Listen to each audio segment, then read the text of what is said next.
Suatu hari di desa Wayanat, uskup, para pastor, dan warga desa berkumpul bersama. Mereka sedang membicarakan pelecehan seksual yang dilakukan oleh seorang pastor muda bernama Robin. Terlihat Robin justru tertawa dan tidak merasa bersalah kepada korban. Seorang pastor baik hati bernama Fata mendesak uskup agar mengeluarkan Robin dari gereja. Namun beberapa warga desa justru membela Robin. Fata dan warga desa terlibat adu mulut. Beberapa menit kemudian, uskup ditelepon seorang anggota DPR bernama Thomas. Thomas adalah paman Robin. Thomas mengatakan agar uskup tidak mengeluarkan Robin dari gereja. Robin hanya perlu dipindahkan saja ke gereja di India Utara. Jika uskup mengeluarkan Robin dari gereja, Thomas akan berhenti menyumbangkan uangnya kepada gereja. Uskup pun patuh kepada saran Thomas. Akhirnya, uskup mengatakan di depan para pastor dan warga desa akan memindahkan Robin ke gereja di India Utara. Namun Fata tidak setuju. Fata menghimbau Robin tidak usah dipindahkan jauh-jauh ke India Utara. Fata menyarankan uskup agar memindahkan Robin ke gereja di desa Pala yang tidak jauh dari sini. Uskup pun setuju dengan ide Fata. Ayah korban kecewa berat dengan keputusan uskup. Setelah itu, mereka semua membubarkan diri. Ayah korban menghampiri Fata dan bertanya kepada Fata mengapa Fata merekomendasikan Robin ke desa Pala. Fata menjawab karena di sana ada Kaduva. Kaduva adalah pemberani yang akan menghajar para penjahat seperti Robin. Fata kemudian menulis surat kepada ayah korban untuk diberikan kepada Kaduva. Terlihat di desa Pala hiduplah seorang juragan perkebunan bernama Kaduva. Kaduva hidup bahagia bersama keluarganya. Kaduva mempunyai istri bernama Elsa dan 3 orang anak. Anak pertama Kaduva adalah seorang gadis bernama Donna. Mereka semua adalah keluarga Katolik yang taat beragama. Mereka semua rutin melakukan ibadah di gereja. Beberapa hari kemudian, ayah korban mendatangi rumah Kaduva dan memberikan surat itu. Setelah Kaduva membaca surat itu, ayah korban mengatakan, "Kaduva, aku tidak melaporkan kasus ini kepada kepolisian karena aku tidak percaya dengan kepolisian. Jika aku lapor kepada kepolisian, anakku hanya menjadi viral dan tidak mendapatkan keadilan." Kaduva miris mendengar cerita ayah korban. Kaduva bertekad akan membereskan masalah ini dan juga menyingkirkan Robin. Malam hari, Kaduva berkumpul bersama 3 sahabatnya. Mereka adalah Farke, guru SMA Kaduva yang bijaksana, Korah, seorang pengacara yang selalu mendukung Kaduva, dan Madan, seorang polisi yang baik hati. Mereka semua sedang berpikir bagaimana cara memberikan Robin pelajaran. Besok pagi, beberapa warga di desa Pala datang ke gereja untuk beribadah. Di gereja, Robin memperkenalkan diri sebagai pastor baru. Robin kemudian memamerkan keahliannya bermain piano. Piano itu disumbangkan untuk gereja oleh seorang ibu-ibu bernama Dati. Setelah bermain piano dan berceramah, warga desa kembali pulang. Dati menghampiri Robin untuk menyapa. Dati juga mengenalkan anaknya kepada Robin. Anak Dati bernama Joseph yang merupakan seorang kapolsek. Setelah berkenalan, Dati dan Joseph kembali pulang. Terlihat sepasang suami istri membawa satu anak gadisnya menghampiri Robin dan mengatakan mereka ingin anak gadisnya diajari piano oleh Robin. Robin dengan senang hati melakukan hal itu. Robin melihat gadis itu dengan penuh nafsu. Kaduva tidak suka dengan cara Robin melihat sang gadis. Sepasang suami istri itu lalu kembali pulang. Giliran Kaduva dan sahabat-sahabatnya yang bersalaman dengan Robin. Kaduva membisiki Robin dan mengingatkan agar Robin tidak berbuat mesum lagi. Jika tidak, Kaduva akan membakar Robin hidup-hidup. Sore hari, Kaduva dan warga desa sedang asik melihat acara pelelangan ayam. Dan akhirnya ayam itu dibeli oleh seorang pemuda bernama Arjun. Arjun tidak lain adalah tetangga Kaduva. Kaduva sengaja mengalah dari Arjun untuk menyenangkan hati Arjun. Setelah acara lelang selesai, Kaduva mendapatkan informasi dari Farke bahwa Robin memindahkan piano ke rumahnya. Kaduva khawatir gadis itu akan dilecehkan Robin di rumahnya. Kaduva langsung menghampiri gereja. Kaduva mempertanyakan pemindahan piano itu kepada Robin. Robin mengatakan piano itu Dati berikan kepadaku. Kaduva langsung menyangkal hal itu. Kaduva lalu pergi ke rumah Dati. Setibanya di rumah Dati, Kaduva menghentikan Joseph sejenak yang sudah bersiap-siap akan pergi. Kaduva mengatakan kepada Joseph, "Joseph, kau jangan pernah lupa akan dosa-dosamu, karena aku mengingat semuanya." Joseph jengkel mendengar hal itu. Joseph kemudian masuk ke dalam mobilnya dan pergi ke luar kota. Kaduva lalu menemui Dati. Kadufa sangat menghormati Dati karena Dati adalah orang tua. Kadufa bertanya kepada Dati, "Bu Dati, untuk siapa piano itu kau berikan? Untuk gereja ataukah untuk Pastor Robin pribadi?" Karena tadi Robin mengatakan kepadaku bahwa piano itu untuk dirinya pribadi. Dati menjawab, piano itu ia berikan untuk gereja, bukan untuk Robin pribadi. Dati berjanji kepada Kadufa bahwa Dati akan menegaskan hal itu kepada Robin di gereja nanti. Kadufa senang mendengar hal itu. Kadufa lalu kembali pulang. Malam hari terjadi kerusuhan di pinggiran kota. Joseph turun tangan dan langsung pergi ke TKP. Kapolda memerintahkan Joseph untuk tidak bertindak represif agar tidak memperkeruh keadaan. Namun Joseph tidak peduli dan justru menembaki para perusuh hingga menyebabkan 5 orang tewas di tempat. This is my order. It's my responsibility. Take position.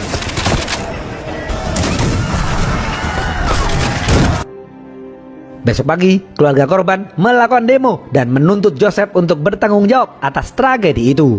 Joseph lalu dipanggil gubernur bernama Nathan dan beberapa anggota DPR. Beberapa anggota DPR mendesak Joseph agar bertanggung jawab. Namun Thomas mati-matian membela Joseph. Nathan pun juga membela Joseph. Nathan mengatakan agar kasus ini dilanjutkan di pengadilan dan para perusuh bisa diberi hukuman yang berat. Dengan begitu, nama kepolisian akan baik kembali. Setelah itu, rapat dibubarkan. Di luar ruangan, Joseph mengucapkan terima kasih kepada Thomas yang sudah membelanya. Thomas memerintahkan Joseph untuk menjaga Robin di desa Pala.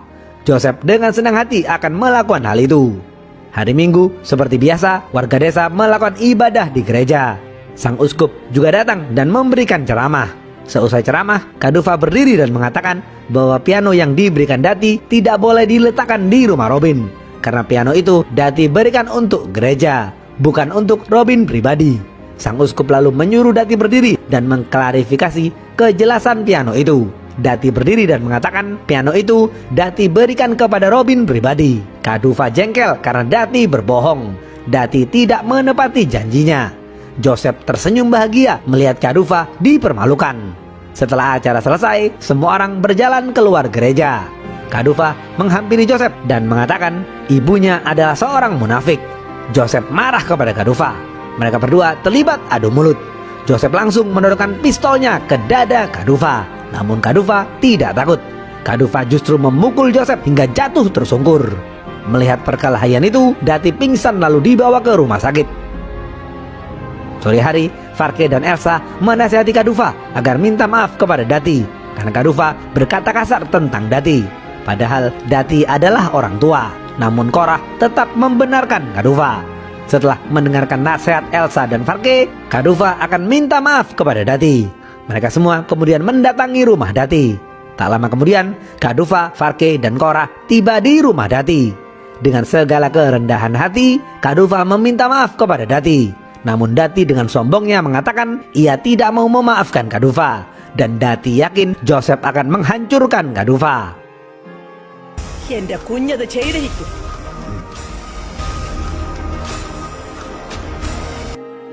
Kadufa, Farke, dan Korah jengkel mendengar hal itu. Mereka bertiga lalu kembali pulang. Besok pagi, Madan mendatangi rumah Kadufa. Madan mengatakan kepada Kadufa bahwa Joseph telah merombak secara besar-besaran jajaran kepolisian di desa Pala. Madan dan anak buahnya yang merupakan para polisi baik hati akan digantikan oleh Benjamin dan para anak buahnya yang merupakan polisi bahlul. Sore hari, Kadufa menghampiri kantor polisi untuk bersalaman dengan para polisi baik hati yang dipindah tugaskan. Tak lama kemudian, Benjamin dan para anak buahnya mendatangi kantor polisi. Benjamin dengan penuh kesombongan bertanya kepada Madan, siapa pria yang berdiri di sebelah Madan? Madan menjawab, dia adalah Kadufa, sahabatku dan para anak buahku. Benjamin melihat Kadufa untuk pertama kali. Benjamin sangat membenci Kadufa. Karena dahulu ketika Kadufa masih berumur 15 tahun, Kadufa pernah memukul ayah Benjamin hingga pingsan. Malam hari, Kadufa sedang bermain kartu bersama para sahabatnya. Tiba-tiba, ia diberitahu bahwa ada keributan di salah satu kafe miliknya. Kadufa langsung pergi ke kafenya. Setibanya di sana, Kadufa melihat kafenya hancur berantakan dan para pegawainya terluka parah. Pagi hari, Benjamin langsung menyegel kafe Kadufa karena dianggap berbuat gaduh. Kadufa tahu Ini pasti ulah Benjamin yang mendapatkan restu dari Joseph. Kadufa lalu pulang ke rumah untuk mengambil surat-surat penting beserta pistolnya. Kadufa lalu pergi ke rumah rahasianya untuk menyimpan semua itu. Di saat yang bersamaan, Benjamin dan para anak buahnya masuk ke rumah Kadufa dan mengacak-acak rumah Kadufa. Benjamin berdalih Kadufa menyimpan barang-barang mistis. Benjamin ingin mencari barang-barang itu. Korah datang dan mencoba menghentikan Benjamin, namun Benjamin justru memukuli Korah. Elsa langsung menelpon Kadufa dan memberitahu hal itu. Kadufa marah besar dan kembali pulang. Di tengah perjalanan, Kadufa dihentikan beberapa polisi anak buah Benjamin. Mereka memeriksa mobil Kadufa dan menemukan pistol Kadufa. Polisi itu berdalih surat lisensi pistol Kadufa sudah habis. Padahal lisensinya masih aktif dan belum habis. Polisi itu kemudian memaksa Kadufa turun dari mobil.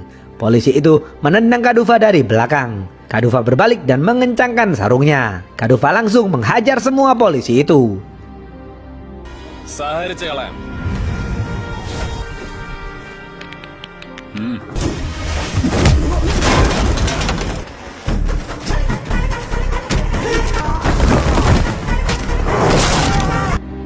Kadufa tidak memberi mereka ampun. Setelah menghajar para polisi balul itu, Kadufa mengambil cerutu dan mengudut di atas kap mesin. Malam hari, Kadufa menyerahkan diri kepada Benjamin karena sudah menghajar para anak buahnya. Kadufa langsung dijebloskan ke dalam penjara selama 2 minggu. Di dalam penjara, Kadufa bertemu dengan teman masa kecilnya dahulu. Teman Kadufa masuk penjara karena mencuri ayam di rumah Pak RT. Beberapa jam kemudian, Joseph mengirim 3 preman bayaran untuk membunuh Kadufa di dalam penjara. Ketiga preman itu langsung beraksi.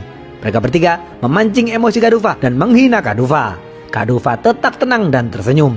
Kadufa mengencangkan sarungnya dan berjalan ke arah 3 preman itu. Tanpa basa-basi, Kadufa langsung menghajar mereka semua dan menerkam mereka bak harimau.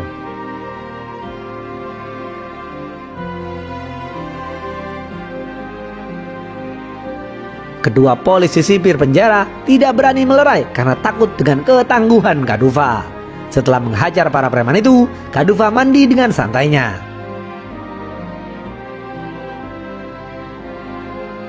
Di sisi lain, Joseph memerintahkan para preman bayaran untuk membakar perkebunan Kadufa.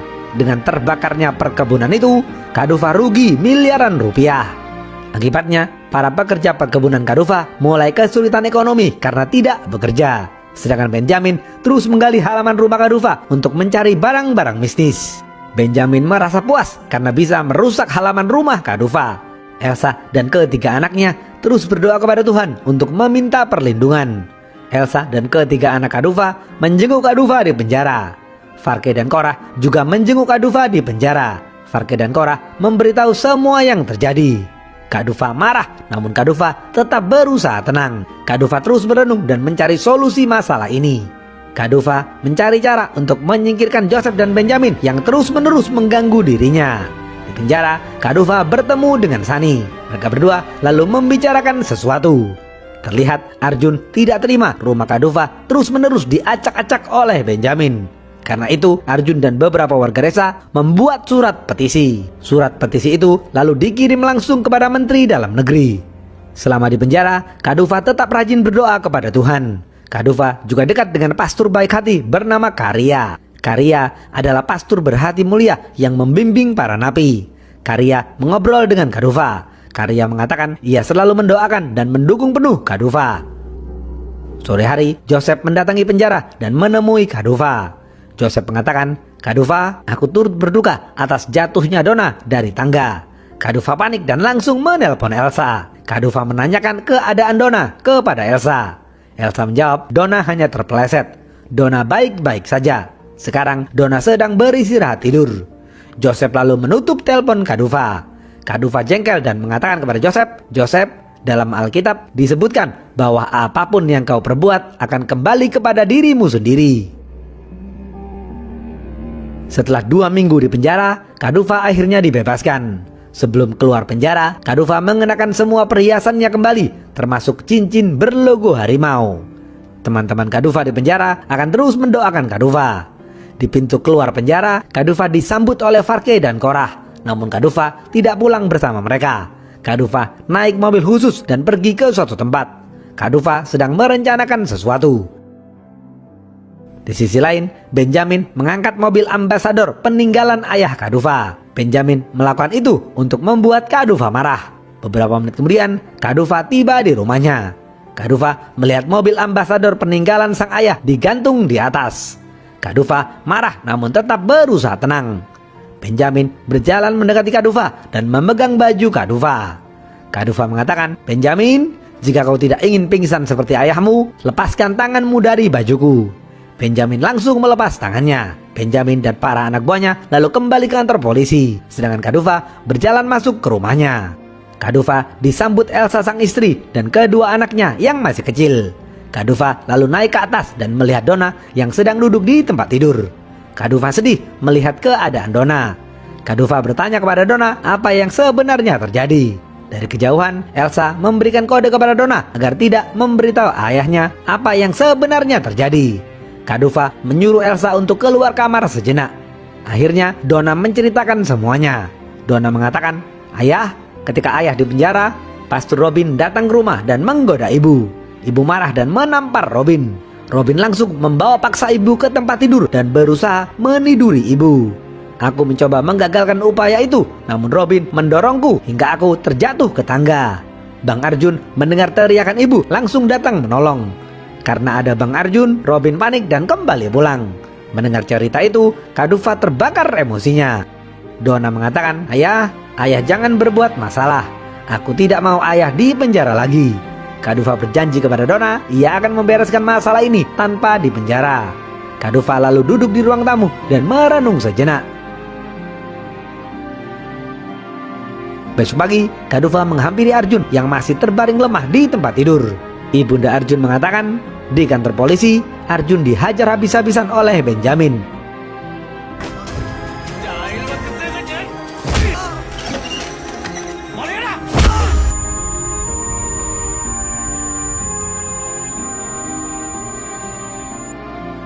Hingga telinga Arjun mengeluarkan darah. Akibatnya, sekarang telinga Arjun tidak bisa mendengar dengan jelas. Kadufa bertekad akan membantu menyembuhkan Arjun. Kadufa pergi ke desa mencari obat herbal tradisional untuk Arjun. Kadufa dan keluarganya berdoa bersama untuk kesembuhan Arjun. Beberapa hari kemudian, Kadufa membelikan alat bantu pendengaran untuk Arjun. Sekarang, Arjun bisa mendengar lebih baik.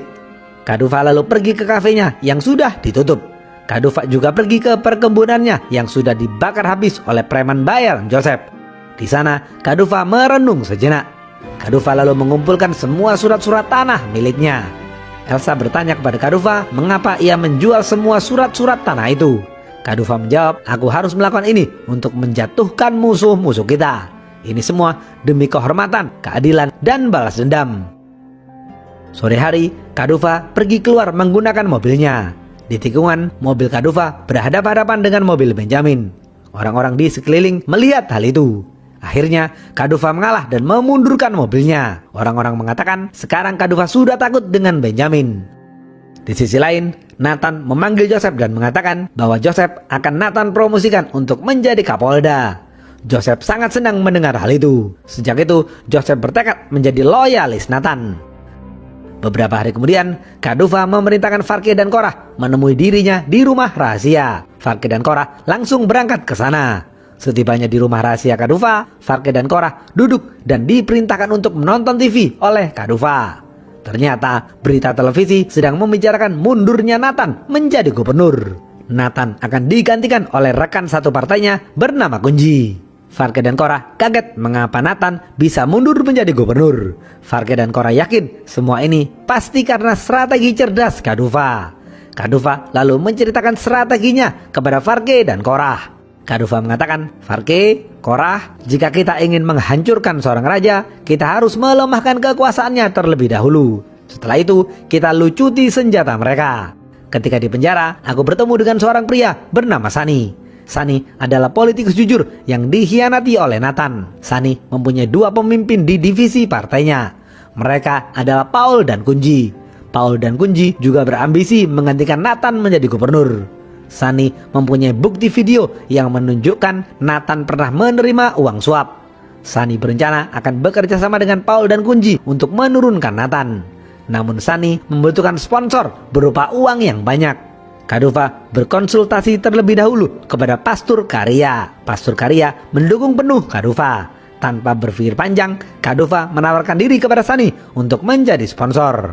Setelah keluar dari penjara, Kadova langsung menemui Paul dan Kunji. Paul dan Kunji mengatakan jika Kadova ingin menjadi sponsor, Kadova harus menyiapkan uang sebesar 24 miliar rupiah.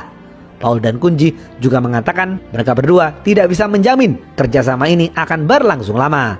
Namun Paul dan Kunji bisa menjamin akan menurunkan Nathan dan mencabut promosi Joseph menjadi Kapolda. Kadova langsung setuju dan memberikan uang itu. Setelah mendengar cerita itu, Farke dan Korah memuji kecerdasan Kadova. Setelah menceritakan semuanya kepada Farke dan Korah, Kadova akan menghajar para musuhnya satu persatu. Kadova langsung pergi ke gereja. Kadova akan meluapkan amarahnya kepada Robin. Kadova mengencangkan sarungnya dan berjalan menghampiri Robin. Kadova langsung menghajar Robin habis-habisan. Robin dibuat babak belur dan dilempar ke dalam sumur.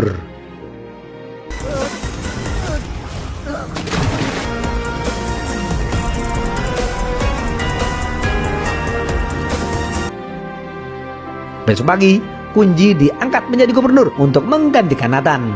Joseph terlihat bingung tak berdaya. Kadova tersenyum sinis kepada Joseph. Nathan baru tahu bahwa Kadova adalah sponsor dalam upaya penggulingan dirinya. Seusai acara, Thomas menghampiri Kadova dan mengatakan, "Kadova, aku tahu kaulah di balik ini semua. Aku tidak akan tinggal diam setelah kau melempar Robin ke dalam sumur." Kadova membalas Thomas dengan senyuman. Setelah resmi menjadi gubernur, di hadapan Kadova, Kunji menulis surat kepada Joseph. Di surat itu, Kunji mencabut promosi Joseph yang akan diangkat menjadi Kapolda. Surat itu kemudian dikirim kepada Joseph. Joseph marah setelah membaca surat itu. Namun Joseph tidak bisa berbuat apa-apa. Kadova dan para sahabatnya menghampiri Joseph dan mengatakan, "Joseph, dalam Alkitab disebutkan bahwa apapun yang kau berbuat akan kembali kepada dirimu sendiri." Kadova, Arjun, Farke dan Korah lalu kembali pulang. Di tengah perjalanan, Benjamin sedang melakukan razia SIM dan STNK untuk mencari uang. Kadova lalu berhenti sejenak dan mengatakan kepada Arjun, "Arjun, aku akan meluapkan amarahku kepada Benjamin. Namun aku ingin kaulah yang pertama memukul Benjamin, karena kau lebih berhak melakukan hal itu." Arjun langsung turun dari mobil dan menampar Benjamin dengan keras. Kadova lalu turun dari mobil dan menyuruh Arjun untuk kembali ke dalam mobil. Kadova melakukan pemanasan sejenak dan mengencangkan sarungnya. Kadova lalu menghajar Benjamin dan anak buahnya hingga babak belur.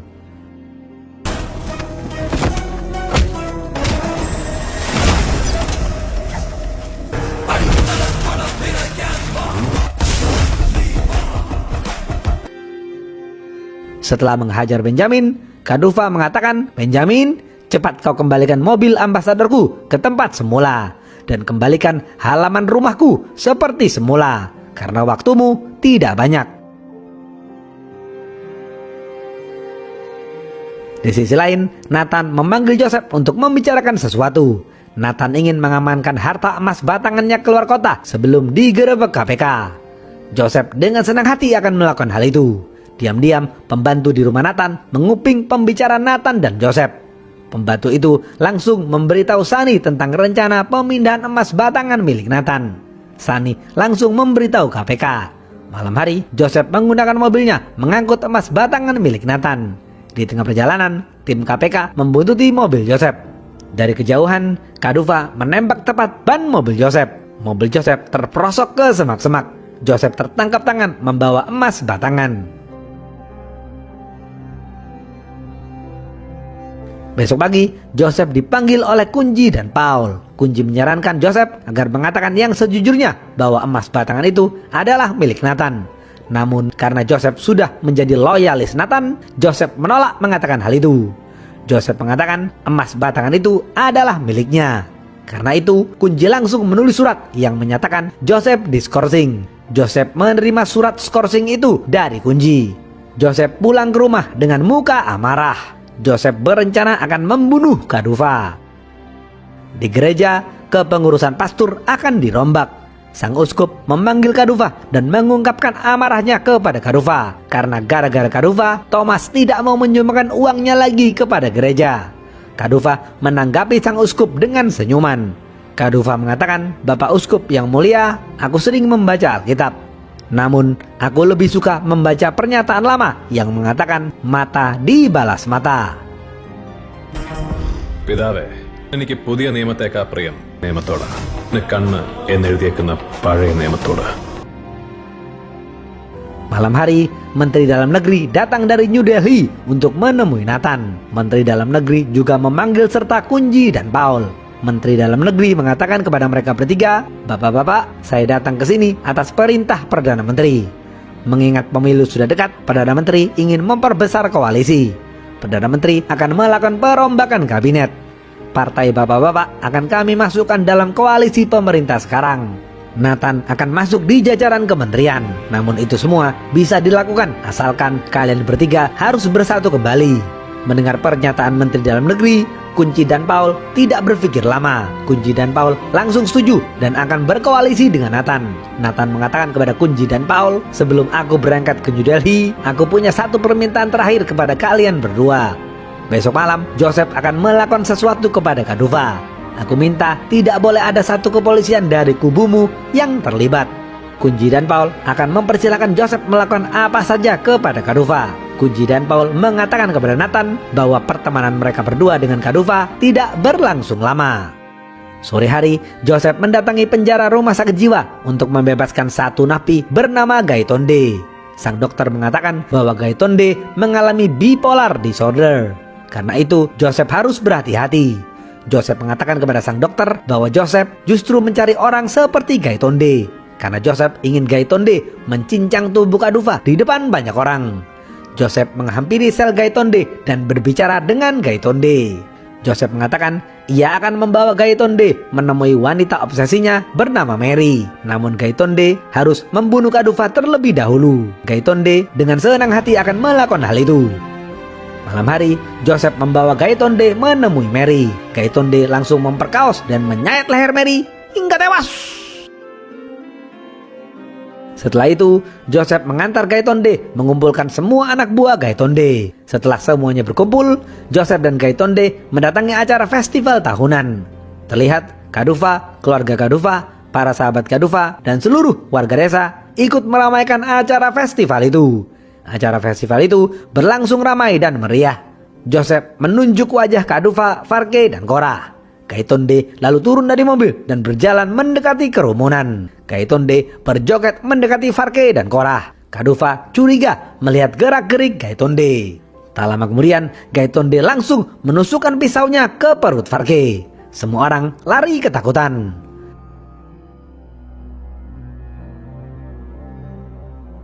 Gaitonde berusaha menyayat Kadufa, namun Kadufa berhasil menepis. Gaitonde lalu menusuk perut Korah dengan pisau. Elsa berusaha menyelamatkan Kadufa. Gaitonde berlari mendekati Elsa dan berusaha melukai Elsa. Kadufa berlari ke arah Gaitonde untuk menggagalkan upaya itu. Kadufa langsung membanting Gaitonde jatuh ke tanah.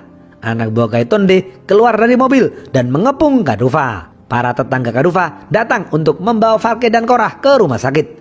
Anak buah Gaitonde mengambil parang dan bersiap-siap menghabisi Kadufa. Di dekat mobil, Joseph terlihat santai sambil mengudut. Kadufa mengacungkan jarinya kepada Joseph. Kadufa langsung menghajar anak buah Gaitonde hingga babak belur.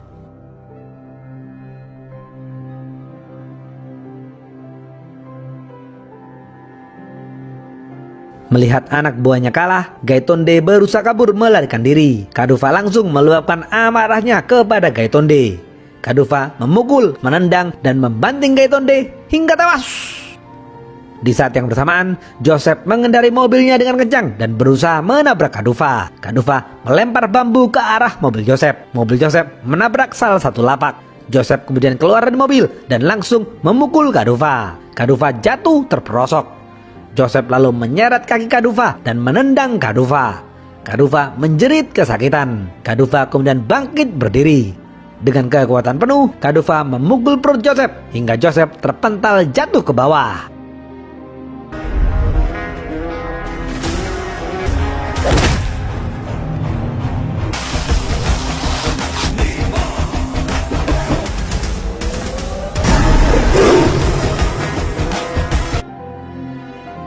Mereka berdua terus saling serang.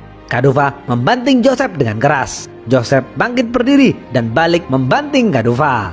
Kaduva lalu membalas pukulan Joseph.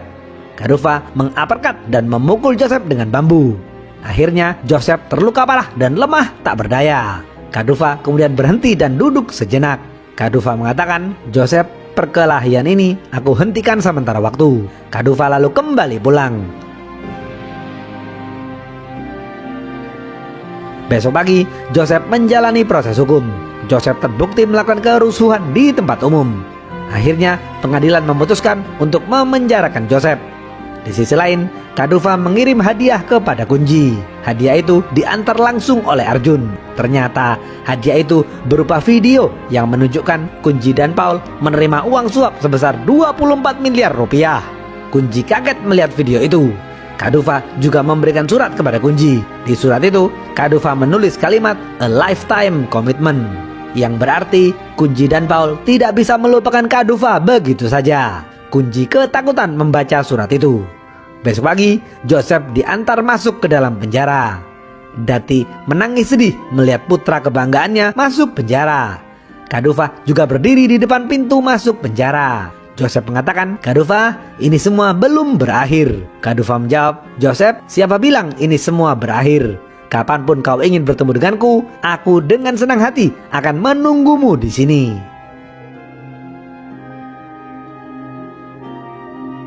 Habis.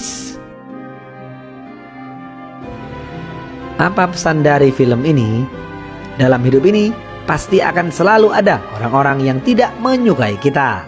Mereka akan melakukan apapun untuk menghancurkan kita. Karena itu, kita harus menghadapi mereka dengan tenang dan penuh kecerdasan, agar pada akhirnya kemenangan ada di pihak kita.